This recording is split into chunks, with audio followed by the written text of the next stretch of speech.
2025 December 26ஆம் தேதி வெள்ளிக்கிழமை. இன்று காலை இலங்கை வளிமண்டலவியல் திணைக்களத்தினால் வெளியிடப்பட்ட வானிலை அறிக்கை. வடக்கு, கிழக்கு மற்றும் ஊவா மாகாணங்களிலும் அத்துடன் பொலனறுவை, மாத்தளை மற்றும் நுவரெலியா மாவட்டங்களிலும் சிறிதளவு மழை பெய்யக்கூடும். சப்ரகமுவ மாகாணத்தின் பல இடங்களிலும் அத்துடன் காலி, மாத்தறை மற்றும் களுத்துறை மாவட்டங்களின் பல இடங்களிலும் பிற்பகல் 2 மணிக்கு பின்னர் மழை அல்லது இடியுடன் கூடிய மழை பெய்யக்கூடிய வாய்ப்பு காணப்படுகின்றது. சில இடங்களில் 50 மில்லிமீட்டரிலும் கூடிய ஓரளவு பலத்த மழை பெய்யலாம் எனவும் எதிர்பார்க்கப்படுகின்றது.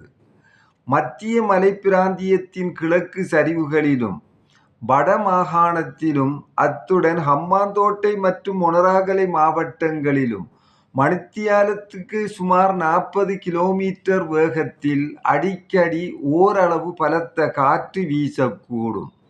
மத்திய, சப்ரகமுவ மற்றும் மேல் மாகாணங்களின் சில இடங்களிலும் அத்துடன் காலி, மாத்தறை மற்றும் பதுளை மாவட்டங்களின் சில இடங்களிலும் அதிகாலை வேளையில் பனிமூட்டம் காணப்படும்.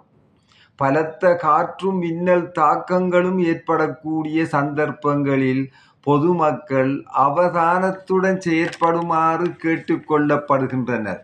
கடல் பிராந்தியங்களை பொறுத்தவரையில் மன்னார் தொடக்கம் காங்கேசன்துறை, திருகோணமலை ஊடாக பொத்துவில் வரையான கடல் பிராந்தியங்களில் சிறிதளவு மழை பெய்யக்கூடும். களுத்துறை தொடக்கம் காலி ஊடாக ஹம்பாந்தோட்டை வரையான கடல் பிராந்தியங்களின் சில இடங்களில் மாலை அல்லது இரவு வேளைகளில் மழை அல்லது இடியுடன் கூடிய மழை பெய்யக்கூடும். கடல் பிராந்தியங்களில் மணித்தியாலத்துக்கு 30 முதல் 40 கிலோமீட்டர் வேகத்தில் வடகிழக்கு திசையிலிருந்து காற்று வீசும்.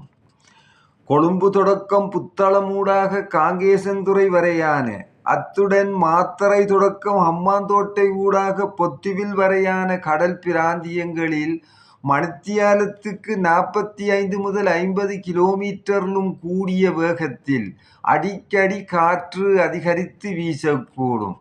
இவ்வாறான சந்தர்ப்பங்களில் இக்கடல் பிராந்தியங்கள் ஓரளவு கொந்தளிப்பாக காணப்படும்.